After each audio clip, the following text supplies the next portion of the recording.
summer 2004 and a murder which shocks the country.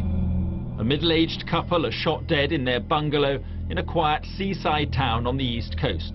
More shocking still, it has the hallmarks of a gangland execution.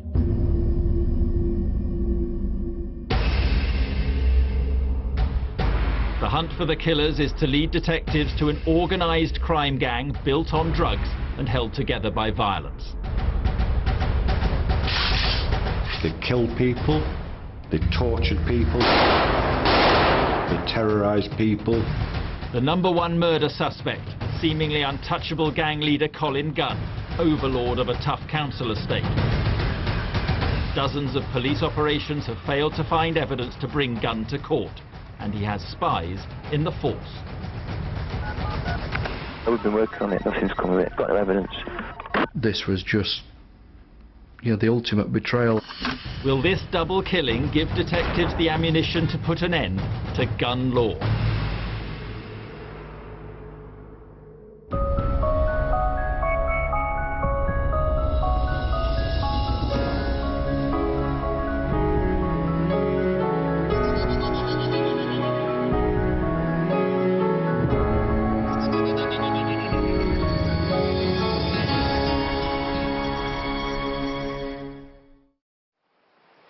This was a killing which took place in broad daylight on a beautiful summer's afternoon. Whether or not you would describe it as a professional killing, I've got to try and keep an open mind about that. I'm still awaiting results of tests that are still going on down at the scene. But from the outset, detectives knew that was exactly what they were dealing with.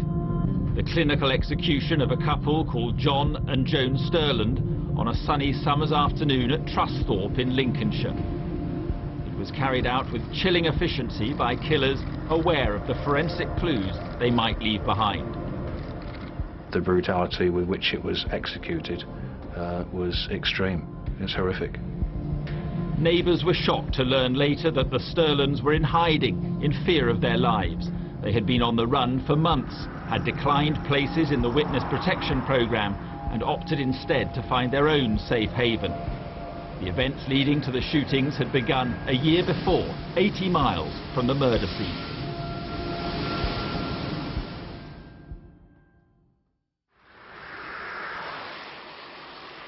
This is Nottingham's Bestwood estate, and the chances are a few years ago I wouldn't have been safe walking here, at least without the blessing of two brothers.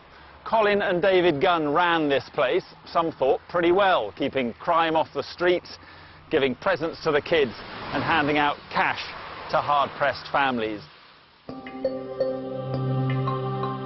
Nobody dared to ask where the money for the handouts came from. The Gunns held the estate in a vice-like grip through a mixture of gratitude and fear.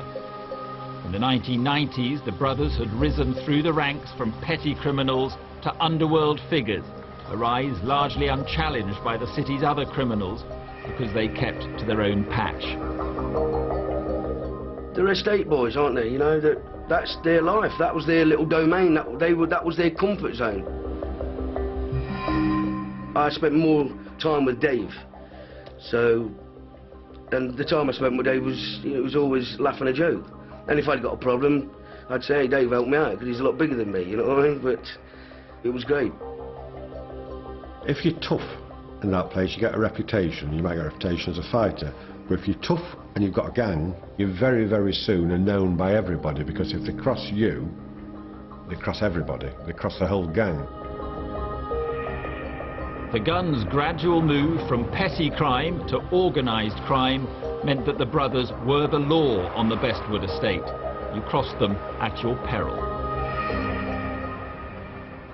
He doesn't have to physically intimidate anybody or beat anybody. Just his presence lets you know that, you don't fuck about with this geezer.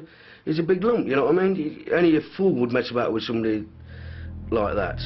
If you were somebody at Bestwood and you'd been burgled and you didn't like it, you go to the gun to say, "Hang on, I've been burgled, this isn't very nice, what are you going to do about it?"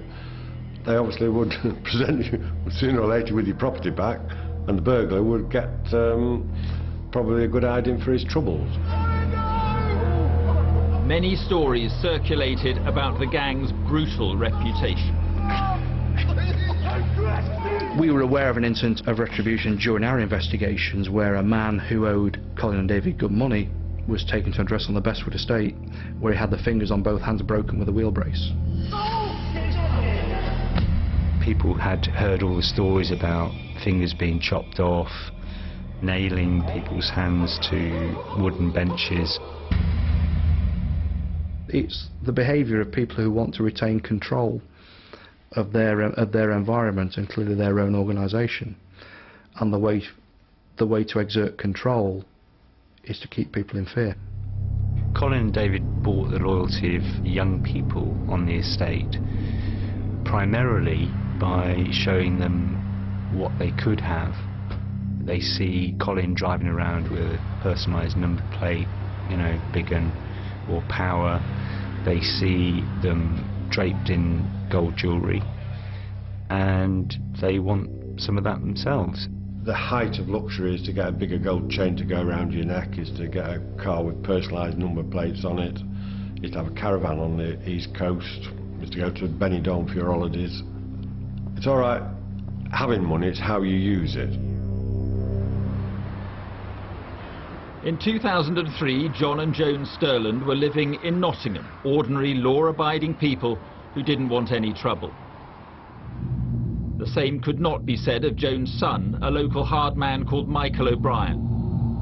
O'Brien was not part of the Gunn gang and showed them neither respect nor fear. One night at the end of August, he got into a fight with Colin Gunn's nephew Jamie at a local pub. O'Brien decided to take it further.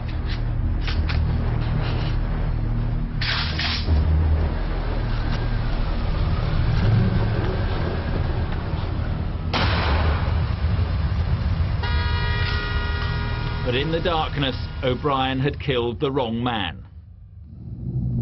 Marvin Bradshaw was a totally innocent victim of that shooting.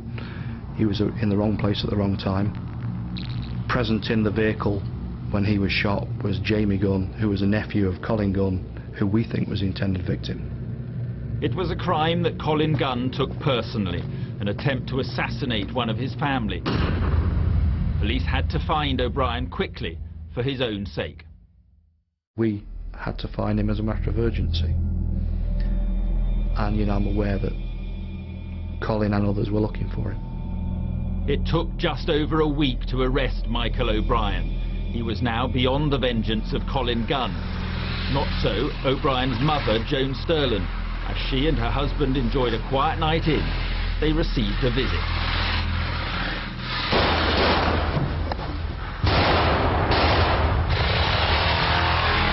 The message was clear. Just as Joan's son had targeted the Gunn's nearest and dearest, so Colin Gunn would do the same. The Sterlands had no choice but to flee their home. Within hours of the shootings, they were on the run, heading up the motorway to Yorkshire. It seemed far enough away for safety, but it was not to be.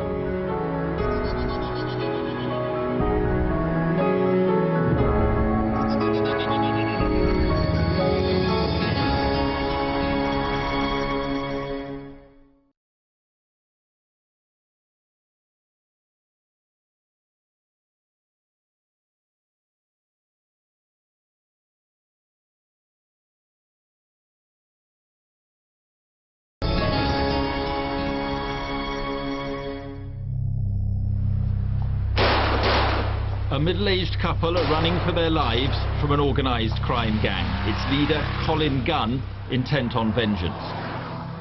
John and Joan Sterland have done nothing against the gang, but Joan's son has. He's tried to assassinate a member of the Gunn family. Colin and David Gunn cultivated their criminal empire on a large council estate in Nottingham. Whilst their influence over the estate grew, at the start of the new millennium, the police were preoccupied with a different problem, an epidemic of shootings in the city. A turf war between black drugs gangs had earned Nottingham the tabloid tag of gun crime capital of Britain. Nottingham was effectively becoming a war zone. Every day, you know, another shooting. firms started to notice they couldn't get candidates, university admissions were going down. Nottinghamshire was a shire county, unused to this kind of criminality. You know, all eyes were on Nottingham.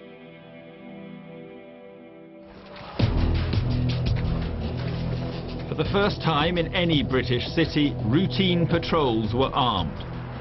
Then came Operation Stealth, a major effort to crack down on drugs and firearms and rescue Nottingham's reputation. It was during Operation Stealth that the police discovered something about the firearms problem that they hadn't expected. It was seen at that time very much as a problem in the black community, in the same way that that problem manifested itself in places like Birmingham, Manchester, London. Over time, though, probably by about 2002, I was aware that something else was happening. There were white people believed to have been shot by white people, and that told me that we didn't just have one gun problem, that we actually had two. The shooting that caught their interest was the murder of 25-year-old John Shipham, blasted as he lay in bed in a flat in Bestwood. It had a gangland ring to it. I know John was involved with some bad people, but he didn't deserve this. Michael O'Brien's attempt to murder Jamie Gunn also smacked of the underworld, as did the later killing of a suspected police informant and the attempted murder of a social worker who had threatened to testify in court against young thugs who had beaten him up in a pub. If the person out there responsible for this, at the other end of this TV tube, look into these eyeballs, I'm going to hunt you down, we're going to find you, we're going to convict you, and you can ponder your future in front of the prison bars. But it was another shooting that was to add new urgency to the investigation. The murder of a woman shopkeeper in broad daylight. It was a nice sunny day, September the 30th, 2003. Two men came into the shop in motorcycle clothing, with motorcycle helmets on, with the visors pulled down. And the taller of the two people went down into his waistband and pulled a gun. My wife stepped forward from the back rear of the shop and stepped between the gunman and my daughter to protect my daughter. And he did no more than just pull the trigger and shot my wife in the chest at point blank range. It was no question of missing. He said, "Silly cow," with my wife lying dead on the floor.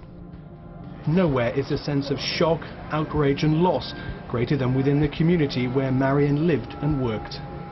They're evil. Evil. I thought, why Marion? Why not me? Why take the good?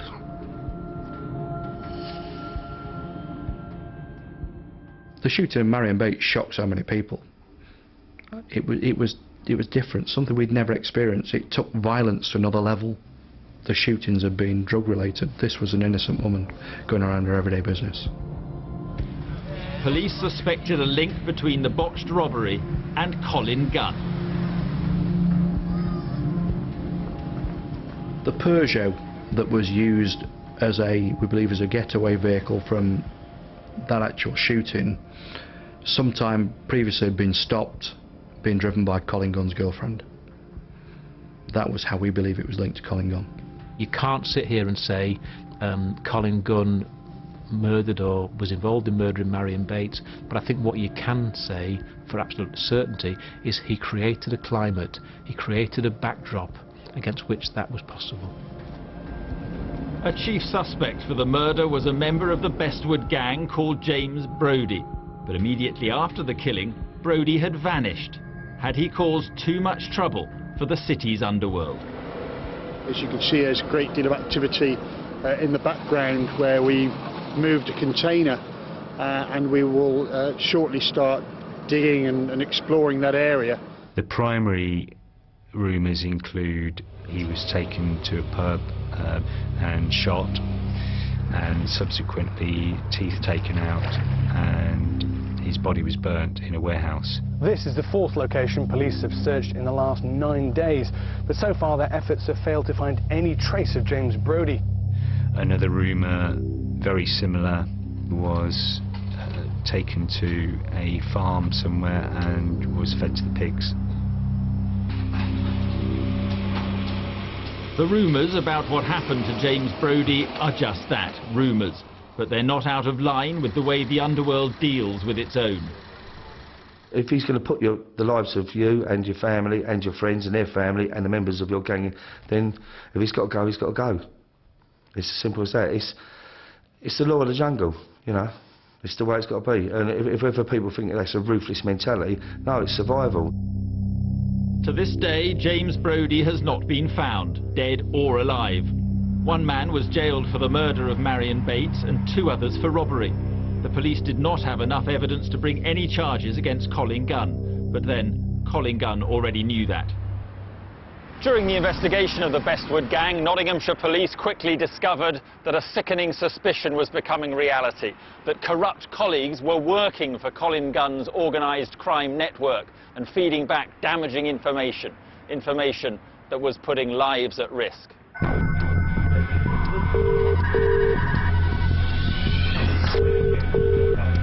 Hello? Hey, mate. Hi, mate. When we were mounting a number of operations, our intelligence at the time was what we considered to be of excellent quality, and some of the operations actually returned as nothing. We didn't find what we expected to find, and didn't find people where we expected to find them.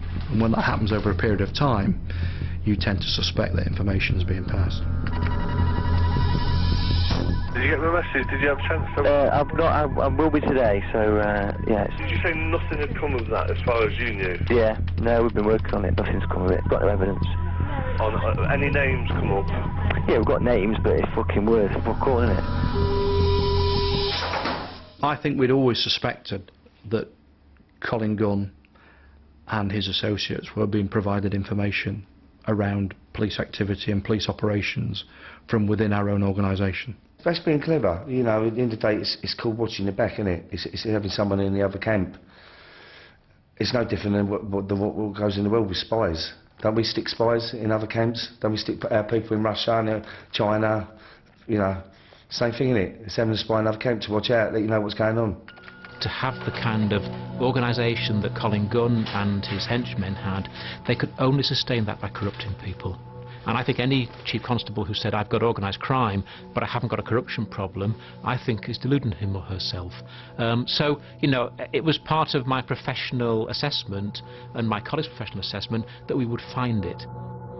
He had access to people in the council, in the police, in social services, in the health service, all of whom were willing to give information about the whereabouts of somebody.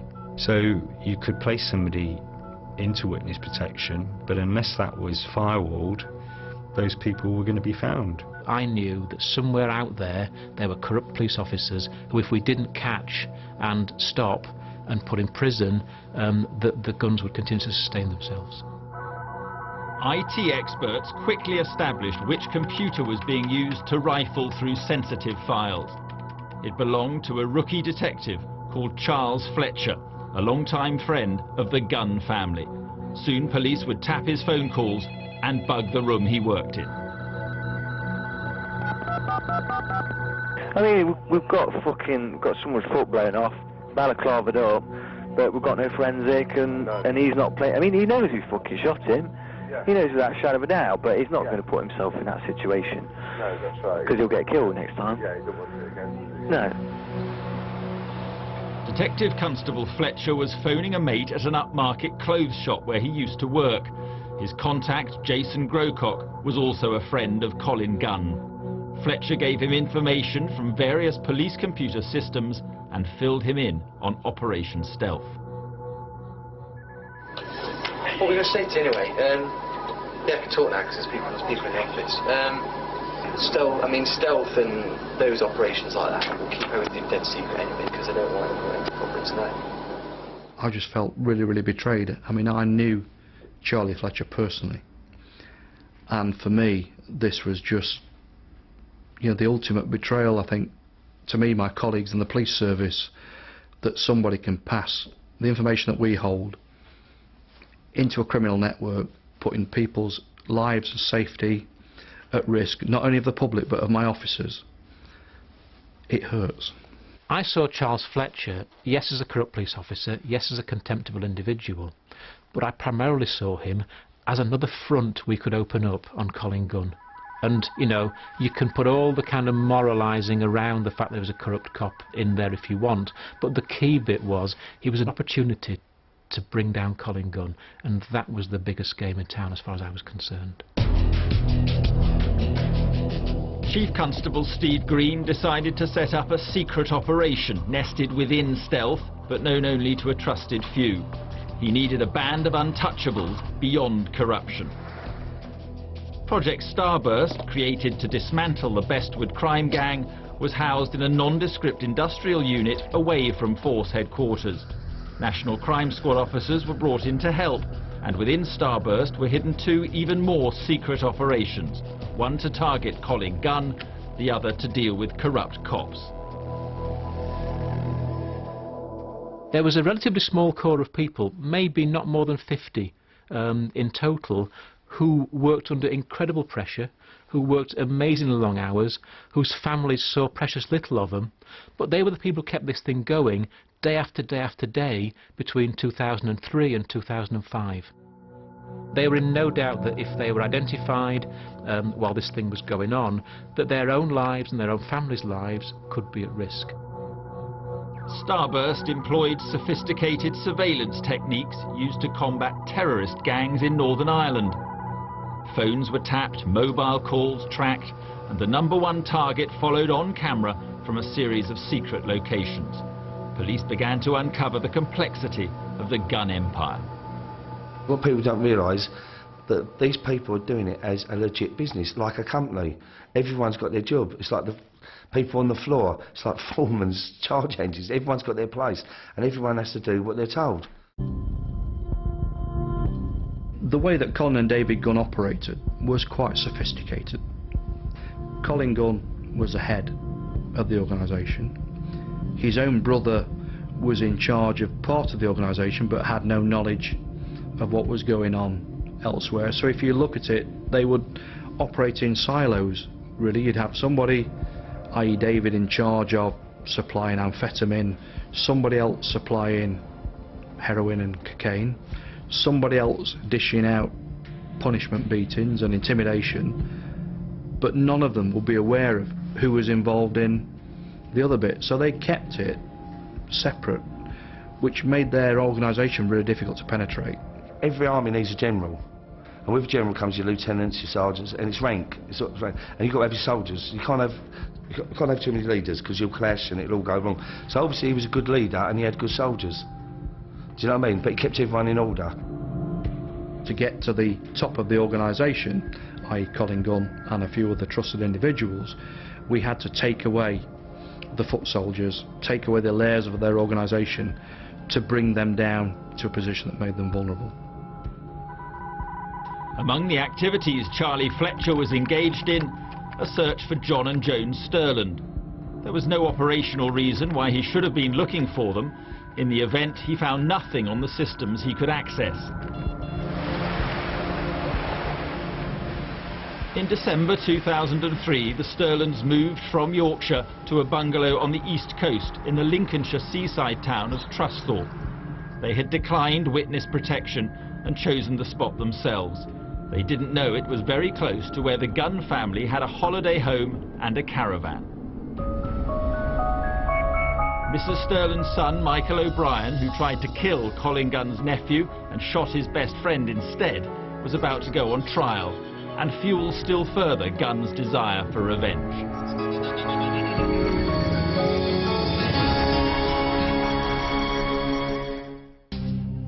When maverick gunman Michael O'Brien tried to shoot dead a member of a much-feared crime family, he sparked a chain of events that was to lead to a double murder which horrified the country.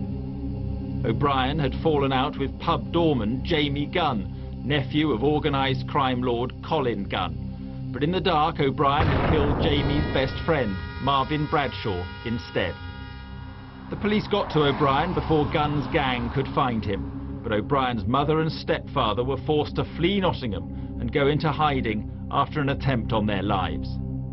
On July the 12th, 2004, O'Brien was convicted of murder. His behaviour in the dock was to make matters much worse for his parents. The court descended into chaos as Michael O'Brien made various taunts at Marvin Bradshaw's family, which included gross comments about how Marvin Bradshaw's head looked like a donut after he'd shot him. He threw a cup of water over the family and said, "I'm a bad boy, you know, I can do 20 years standing on my head." And he also pointed to Colin Gunn and made a gesture that implied that there was a bullet waiting for him as well, at which point Colin Gunn erupted and had to be escorted from the courtroom. Jamie Gunn never recovered from the events that cost his best friend his life. He had cradled him in his arms during his dying moments. Jamie had slipped into drug addiction and illness. 3 weeks after O'Brien was jailed, Jamie Gunn died.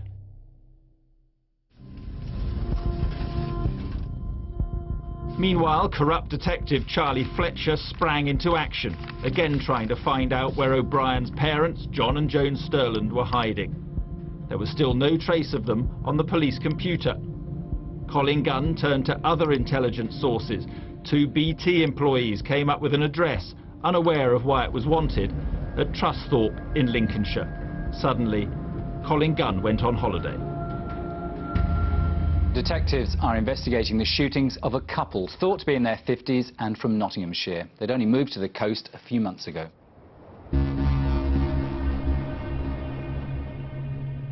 Two men dressed in dark boiler suits, each carrying a handgun of some kind, went into the home address.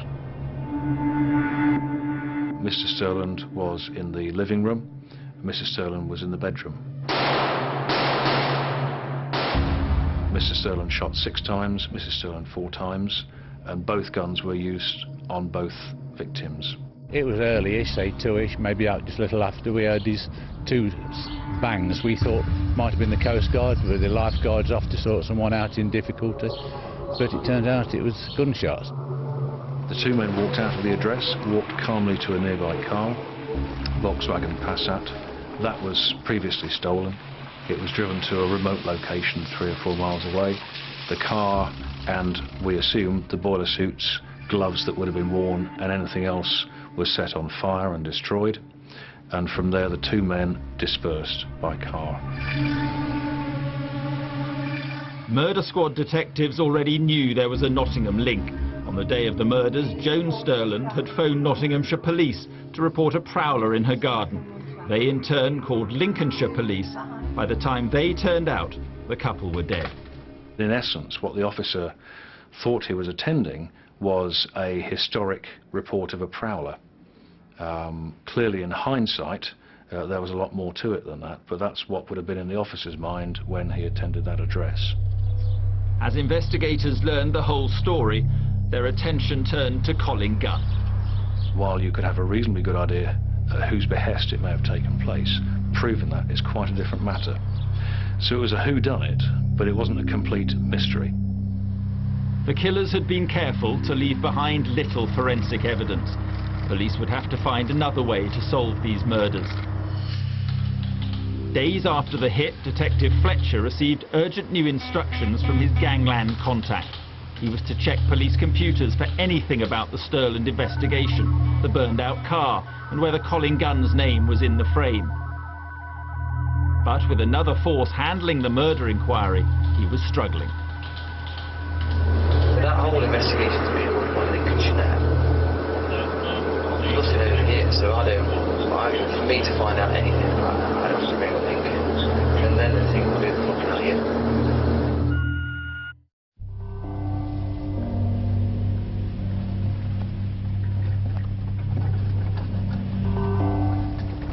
The week of the murders was also the week of Jamie Gunn's funeral. It was an impressive show of solidarity for the Gunn family as hundreds lined the streets for the occasion. It was actually teeming down with rain that day, and yet there were probably 1,000 people littered around the streets looking at this funeral. the black horse-drawn variety, and there was a real air of menace as well. There were a lot of people who probably never even met the lad who were willing to come and pay their respects because that was what was expected. Certainly notes had gone round to some houses to make sure that they came out for the funeral.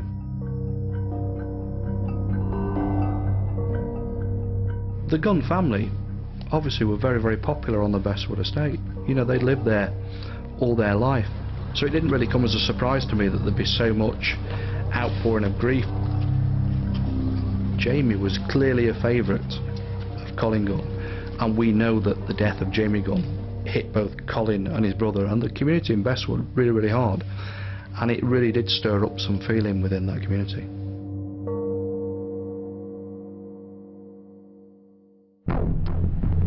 Detectives investigating the Stirland murders began going through hours of footage from security cameras in the area.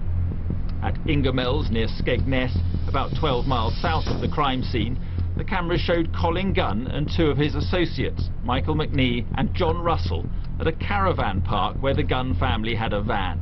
It put them in the area that weekend, but proved little else. The breakthrough came on CCTV in Mablethorpe, a mile and a half from the Stirland's bungalow, where Colin Gunn is seen here in the main street. But this time, he used his mobile phone. Police had the precise time of the call from these pictures. By analysing phone records, they could identify the phone he was using and the numbers that he called, including mobiles belonging to the two henchmen seen at the caravan park.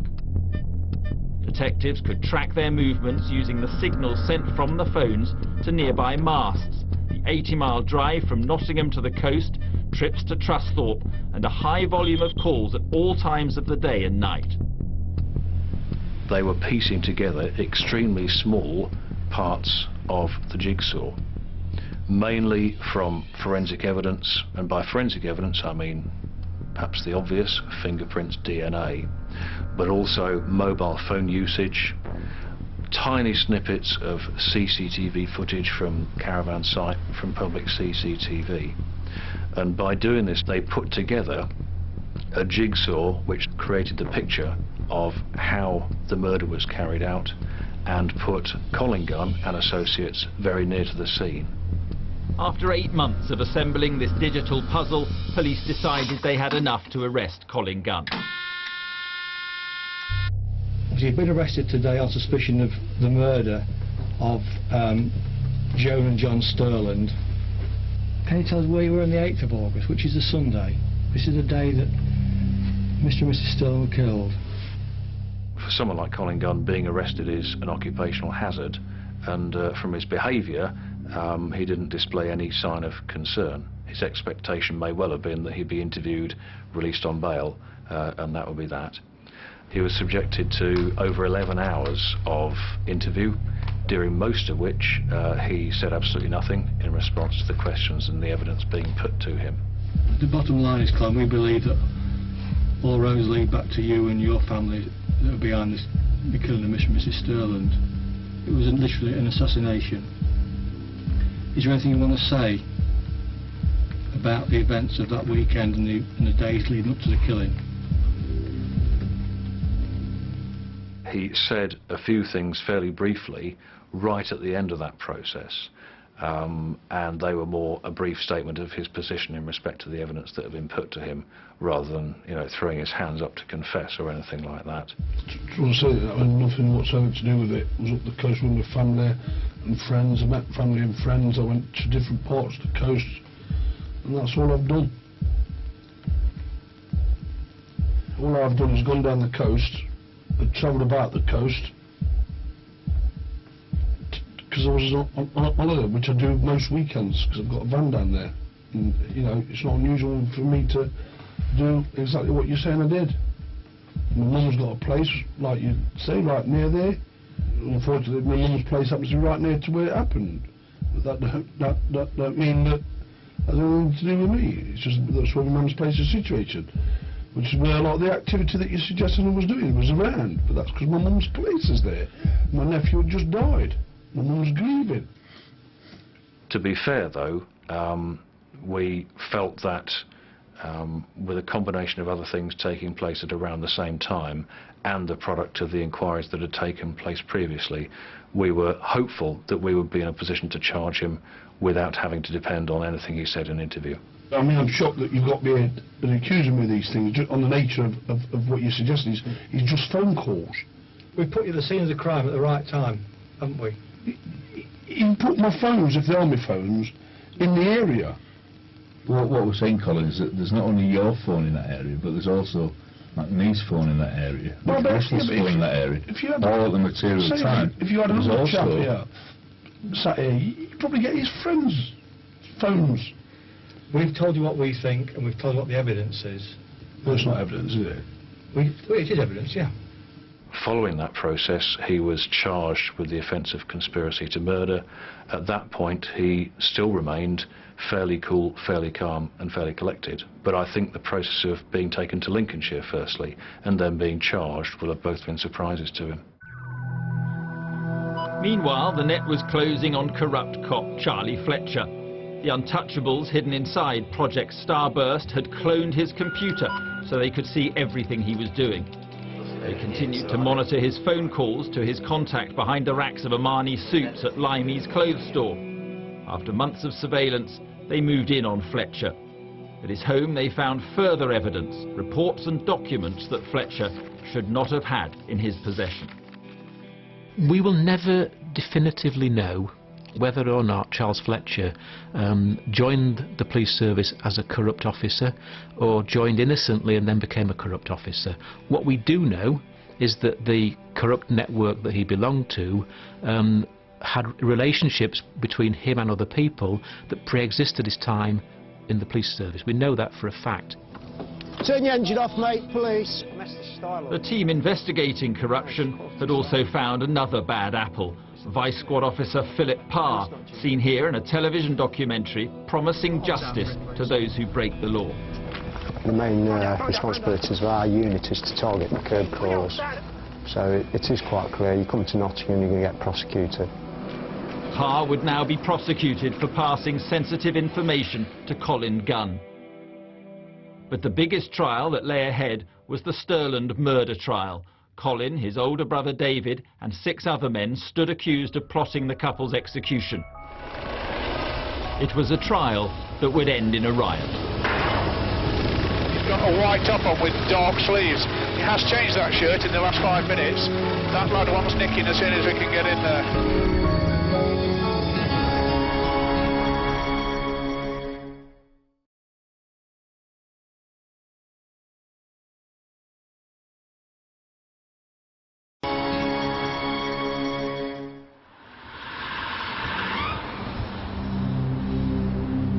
In March 2006, crime gang boss Colin Gunn, his brother David and 6 other men went on trial at Birmingham Crown Court accused of plotting the execution of a middle-aged couple. John and Joan Stirland were gunned down in their bungalow where they were in hiding after Mrs. Stirland's son tried to assassinate a member of the Gunn family. There was no evidence as to who pulled the trigger, but a jigsaw of CCTV, mobile phone calls, text messages and other forensic evidence put Colin Gunn and 2 associates in the area on the day of the murder with a motive. Colin Gunn lost control twice during a trial lasting more than 3 months for conspiracy to murder. Once when the verdict of guilty was returned and he directed a stream of obscene abuse at the jury, particularly the jury foreman, saying things like, "I hope you die of AIDS." The second time was when he was about to be sentenced by the judge, and a similar stream of obscene abuse towards the judge.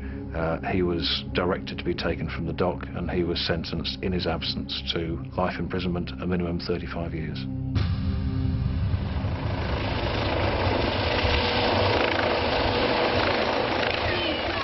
The jailing of Colin Gunn provoked a riot on his home estate. The community's just got together and absolutely fuming. 35 years. Police wearing riot gear keep their distance, cordoning off both ends of the roads to prevent the violence from spreading. We've got got a white top on with dark sleeves. He has changed that shirt in the last 5 minutes. That lad wants nicking as soon as we can get in there. What you hear in the paper and the people think this, people think that, it's a load of crap. Excuse my French. It's a load of crap. He took guns off people, did he not, Victoria? Yes, if people was known to be running around this estate with firearms, Colin took him off him. Colin Gunn looked after everybody on Bestwood. If it wasn't for him, it would be like this every night. He is innocent. He's a good man. If you want to try and put some kind of moral spin on what he did, then you've got to go and tell that. You've got to go and justify that to the widows, to the mums who've lost their sons. You've got to go and tell that to all those grieving people who have been the victims of the evil that Colin Gunn has brought about this city. Got a reputation as an odd lad. That don't mean he caused all the trouble in There's no heroin on this estate. There's no heroin on this estate because of him. There will be heroin addicts in this city who would not be heroin addicts had it not been for the activities of Colin Gunn and his business. There are people whose health has been irrevocably broken down where that would never have happened had it not been for Colin Gunn. It's all based on lies, it's all a load of rubbish, and when I take it to the High Court in London, it'll be thrown out and he'll be home where he belongs. Michael McNee and John Russell were given long sentences for conspiracy to murder the Sterlands. The other defendants, including Colin's brother David, were cleared. Why had Colin Gunn become so personally involved in the hit on the Sterlands? Revenge is a powerful motive, especially in the code of the underworld. If it's personal, you can't let go. It'll be like a cancer, it'll eat you alive. When you get in a position of power, like most leaders, you can give the order. It's easier done, and then you're away from it, you're on holiday, you've got your alibis and everything. But if it's personal, well, if it's personal, it's got to be done. And if you've got to be involved and do it yourself, well, then that's the way it's got to be. Then you've got to look over your shoulder and think, well, I'm now looking at prison, losing my life, everything I've built up for, everything I've gained on the street, all my power, position, money, wealth, you're going to throw it out the window. But if it means that much to you, then that don't mean nothing. You've got to do it. Gunn was given a further 9 years for infiltrating Nottinghamshire police. His main informant, Detective Constable Charlie Fletcher, was jailed for 7 years, having seemingly gained little by way of reward for betraying his colleagues. We were all interested about, what was his price? What did he actually get for compromising potentially 5 serious operations that we've been involved in investigating. And I guess we were shocked, but probably more bemused to find that it wasn't money, it wasn't drugs, it wasn't a lifestyle, it was a handful of Armani suits. 81 operations by Project Starburst saw many of the gun gang's foot soldiers and lieutenants taken off the streets. Police seized large quantities of cocaine, heroin and ecstasy tablets. David Gunn was jailed for trafficking amphetamines, caught after he was forced to become personally involved with so many of his subordinates out of action. But it was a bittersweet victory. Only by uncovering corruption within its own ranks had the Nottinghamshire investigation been able to bring charges against Colin Gunn. The intensity of that operation had put a strain on the 50 or so untouchables who had lived and breathed it. That was probably approaching 3 to 4 years of my life, doing nothing else but that. It's incredibly stressful. It has a massive effect on you, on your family, I guess your health and I suppose your sanity. Colin Gunn will be 74 years old when he gets out of prison. The question is whether his absence leaves a power vacuum on the Bestwood estate that has to be filled. What you've got to understand is, if you have a dealer, you get rid of that dealer, there's another dealer to replace it. If there's a criminal running in the streets doing this, if he goes, there's someone to replace him, and that's what it's all about. There'll always be the Colin Gunns and the myself in London doing the jobs that you do. If they're going to make their calculations about whether they want to get involved in this or not, let me give them some certainties. We will catch them. They will not see us coming. and that when we've caught them, we will build a case against them and they will go to prison for years and years and years. And those things are certain for them. If they want to make that choice, then that's their choice. But I'm happy to tell them what the end game will look like. But the police are still concerned about Colin Gunn's possible influence behind bars. Being in prison is really going to be a difficult thing for him, I suppose, to comprehend, because 35 years is a long time. And it gives you a long time to think. But you know, at the end of the day, he's still a significant criminal and still exerts, in my view, significant influence on the estate, which is something that we have to continue the work that we're doing there to actually make that a better place for the residents of Bestwood. Whilst, you know, I do believe that, you know, we have recovered the Bestwood estate from him, we can't ignore him. And I think, you know, that the old ideas about once they're in prison you can forget about him, that does not hold good for Colin Gunn.